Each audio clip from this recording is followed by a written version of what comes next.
little bit something happened this week that was actually kind of funny, and it ties into the message, so just bear with me for the first little bit. We were getting all the stuff printed for the home improvement, the small groups that we're going to have tonight, the workshop that we're going to have at AJ's Prime at 6 o'clock tonight. And so I was standing in Office Max to get stuff printed, and there was a guy in front of me with a box.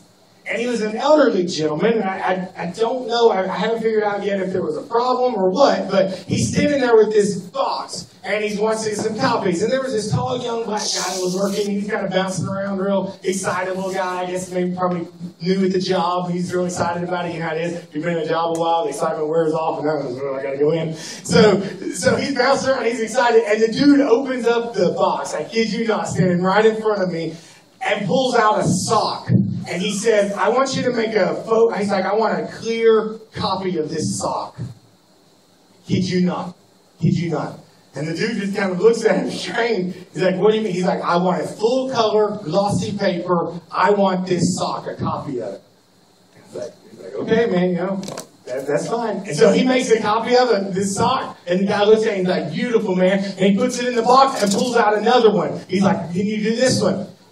And so the young guy, man, about the third or fourth sock, he's kind of like, what is going on? And the old man just standing there, keeps pulling out socks. Then he pulls out one of these long ones that like old guys wear with short shorts. Y'all ever seen those? They come up to almost the knee and we laugh. You know how it is. He pulls one of those out, and he's like, this one might have to go on legal paper. It's long. I kid you not, he said that.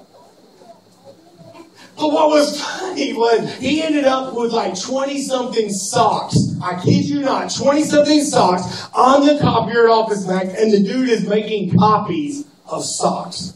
But what was funny about it was actually while he's making copies, the old man is standing there talking to himself the whole time. And looking at the pictures, he's like, oh, that's beautiful, man. That's beautiful. Oh, beautiful sock. Standing there talking to himself, carrying on a conversation with himself. Disagreeing with himself, like, yeah, I don't know about what I don't know, yeah, that looks, no. Talking to himself for like 20 minutes, standing there getting socks copied on a copier machine at a public Office Max. It was kind of bizarre. I'm just going to be honest with you, it was bizarre. But it got me thinking, here's a guy that he's got something he's wanting to accomplish, and while he's standing there getting it accomplished, he is talking to himself and has communication with himself to see if everything is working out to his liking.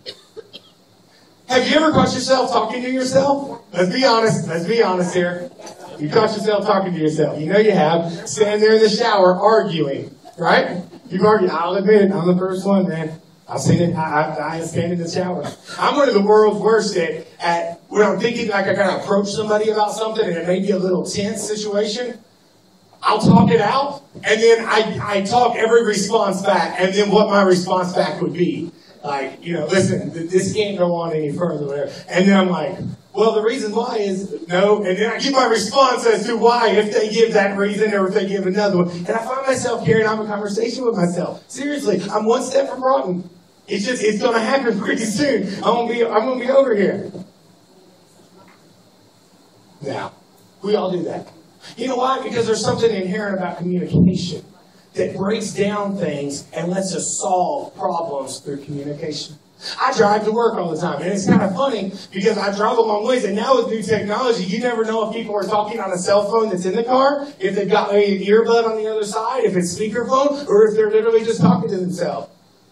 You know, you go by and there's a guy, he's talking to himself, ran his finger up to about the third knuckle in his nose, and I know people think I'm crazy, but I can't help it. I'll catch that later on. Now, I'm kidding. So communication, man, we see it every day. Here we are just now like, oh, that was funny, that was funny. Yeah. Anyway, it's communication. The reason why we talk to ourselves, the reason why we sometimes talk through things is because communication is the tool that God gave us to solve things that we don't otherwise know how to solve. You know, a baby can't communicate, so all it does is cry. And what it's saying is there's a problem. I'm trying to get you to help resolve it. I can't resolve it on my own. This is my only way of communication. I need you. God instituted communication.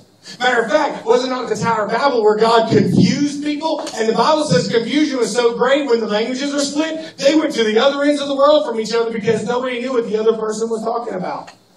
They did. This is kind of just a little off topic, but it's funny. Right across the road here, there's right on the other side of Pizza Hut, there's a Hispanic church, and it's a Hispanic Pentecostal church. And me and Pastor Jimmy, a couple weeks ago, we slipped out after service, and we walked in and slipped in. It was hilarious because we walked in late, and a dude walks to the front, grabs an offering plate, brings it back, and puts it in front of us, which is kind of interesting. Never had that happen before. But we ended up leaving at like 2 o'clock, and the dude's still going strong. But he's bilingual, and he's preaching like in Spanish, and then he turns around and preaches it in English. So he's doing like these long sayings in Spanish, long sayings in English. So I was talking to a guy at work who goes to church in Charlotte. He's like, well, it's like his Pentecostal church. He's Pentecostal. He's like, really speaking in tongues? I said, I honestly don't know.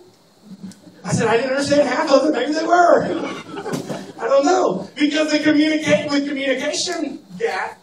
Sometimes you don't know. The problem happens in marriage this way. When we get communication gaps, suddenly we don't know how to solve and what the other person is trying to say.